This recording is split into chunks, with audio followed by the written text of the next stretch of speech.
What to play, what to play. Oh shit. It's time. It's officially spooky season, which means absolutely nothing to the people who have subscribed to my channel, but it does mean it's time for the planet to get a little bit of spooky. And I thought I'd join in this year. Black Ops 6, absolute trash. Borderlands the pre-sequel turning 10, fucking get that shit out of here. Wait, no! I want to look at some of the heavy hitters, and there are 4 categories I want to touch on while doing this. The amazing, the absolute flaming piles of garbage, the unassuming, and the scariest I could think of. But today I want to focus on that one, right there in the 3rd spot, the unassuming. When I originally bought a copy of Animal Well from Limited Run, I thought I was just going to get a nice little Celeste-esque experience, but I've never been proven wrong so fast in my life. Unlike Celeste, there is nothing on the surface pointing to this game being anything more than you just being a silly little guy in a silly little world. Not a lick of dialogue is ever spoken.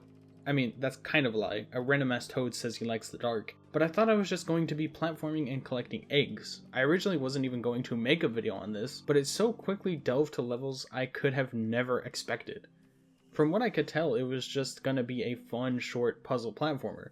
No brain, head empty. But I slowly started to realize it was more than it was putting forward. If you're not paying attention to what's going on around you, atmospheric changes or swaps in music, you will just be blissfully unaware, or you play everything on silent for some reason, you fucking weirdo. Now there isn't a forward-facing story, truly a head-empty experience, but the implied story is so much deeper than some dare to travel. Listen, what about it's just purgatory? That's really it.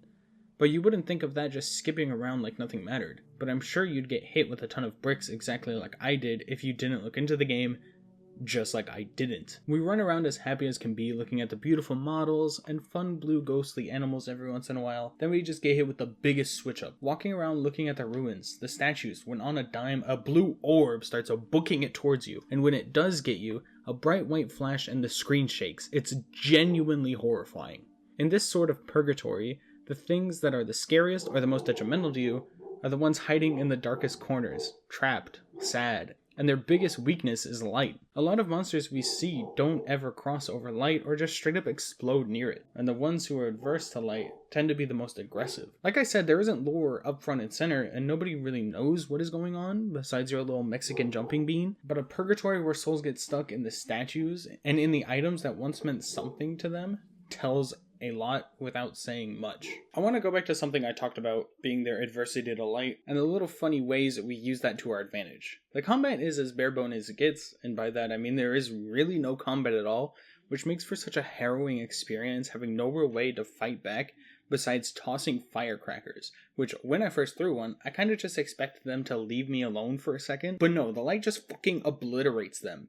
It's like throwing a bang snap and having a house explode. Plus, the fact that these things just grow like plants makes it such an easy resource to juggle, and one of the first you'll really be fiddling with and tossing in a state of panic when you see a dog or something. My personal favorite part of the combat system is the weird, funny, goofy other things we get to use, and again, by combat I do say that really loosely, but the first one, at least the first one I came across, was the disc, or as I'll probably call it for the rest of the video, the frisbee. I originally thought it was some sort of laser gun that I would toss at the dogs and ghosts trying to hunt me down for it, and it would do damage. Then I really thought about and watched as a dog chased it that it was a frisbee, and I was a total fucking idiot. It makes so much more sense and is probably one of the most useful things that we get to use to our advantage. Spinning in circles while riding it over a ton of dogs trying to get at you just makes it a fun thing to use. Along with it being interactive in the game world, it's just like me likey frisbee. One thing I want to say about the frisbee is that the ghost that chases us,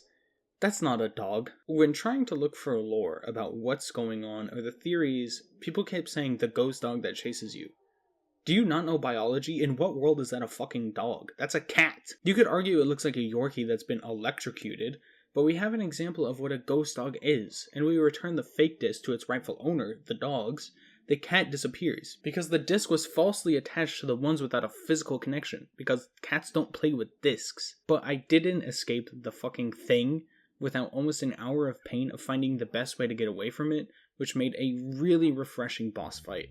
And each boss fight you do has different mechanics, which make it so much more compelling. Don't get me wrong, I love me some Borderlands and some Spider-Man, but the mechanics of the fights don't really change from boss to boss. But each on here works different, and I'm gonna kinda merge the talk of the little funny trinkets we get with the bosses because they're actually like really directly related. Just imagine my face when a giant ostrich comes down in a hamster wheel while I'm just trying to yo-yo my way through some puzzles, and the ostrich itself is also a part of the puzzle. The yo-yo by itself is one of the best ideas I think a game had for bringing a yo-yo into the base puzzle mechanics of the game, but also affecting the animals running the system in the deep down below cave portions of the map feels like a super creative way to add in what would seem like a useless item. Like, what am I going to do? Walk the dog? It turns into a really cool thing like they used to be in the early 2000s. I also just love how the power-ups we gain are somewhat closely related to the bosses we fight. I like the bubble power thingy because when we fight a seahorse where we have to use its bubbles as a way to climb up and make our way to the buttons to get the fuck out of there, we get to learn about it and use it at essentially the same time. We even get a whole ass slinky to mess around with, which has to be one of the funnest ways to complete puzzles. Or to run away from a rabid ghost cat, but it's weirdly modeled and connected to the chameleons we're fighting. Running into them twice, once we kinda just try and get away from them, but the second time, they're upset with us, because we have them meet a couple porcupines and they run away. Then, there's the final one I found, which was the lantern, which makes everything such little wimps. The scariest thing to ever exist in this teeny weeny cute little game is the fucking shadow. Like, what are they? Are they monkeys? Or like, I don't know, but they just slowly creep towards you and try to punch you. It's horrifying. Especially when they start to surround you. But like, light just scares them, and pretty much the same for the manticore. They turn into the littlest piss babies when a little light comes their way. The manticore fight is horrifying, until you realize if you just chase him around with light whenever he comes near, he just runs away. But these, in general, are the only ones I found before finishing the main story and sitting in my cute little house. There was so much to discover outside of what is needed for the original story, and that just adds so much to this little experience. The same can be said just about how the game looks. I love me some old school 2D 8-bit platformers, but the amount of light sources surrounding you in places you just wouldn't expect, like the dangling vines or the leaves falling from the sky, it feels like a new game.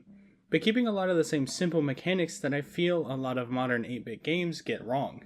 Its sound design fits so well with the style without being grainy and horrid on the ears like Days of Yore. The subtle ambiance and shadows around every corner with relaxing music to pair along with it, just for that music to cut completely and we just hear and see a giant blue orb coming straight for us with a sort of very quick pulsing noise. It's just absolutely amazing. The way the vines interact, like I might have said before, I'm not quite sure, or how the grass moves while you walk past it, even the littlest pieces, or watching as particles fall from the sky, whether that is the leaves that seem to move with a sort of randomness, or the water that fully just plops onto the ground, makes a noise and a little splash effect. These aren't things we haven't seen before, but the bigger point I'm trying to make is that the simple things and how they're used creatively really add to a better, short, sweeter experience. What tends to happen with me personally while playing similarly styled games is it starts to give me a sense of what was with all the problems of those older games tossed in, intentional or not, with crunchy audio, simple music, and unimaginative level and puzzle design, but doing all this while adding subtle horror nods or just straight up horror elements. It's just, what the fuck is that? The horror, as I've said throughout the entire video, just comes out of nowhere, and that's what I really enjoyed about this game. And there isn't much to say about it without me going deep inside my brain, pulling out the snot, and speculating about what and what isn't. I'm kind of cutting this short because it's something I still need more time with to fully explore the world, and I want you to know that this game takes up 145 megabytes on my PlayStation 5. So much is crammed into such a small little package that even though I played for almost 6 hours just to beat the main story, I still haven't scraped the surface of everything I could see or do. I think I saw somewhere that the image used to promote the game is larger than the game itself, but I do believe that was from another video I had watched. Moral of the story! It doesn't have to be jump scares and gore to be horror, and this small little box of cuteness just shows that.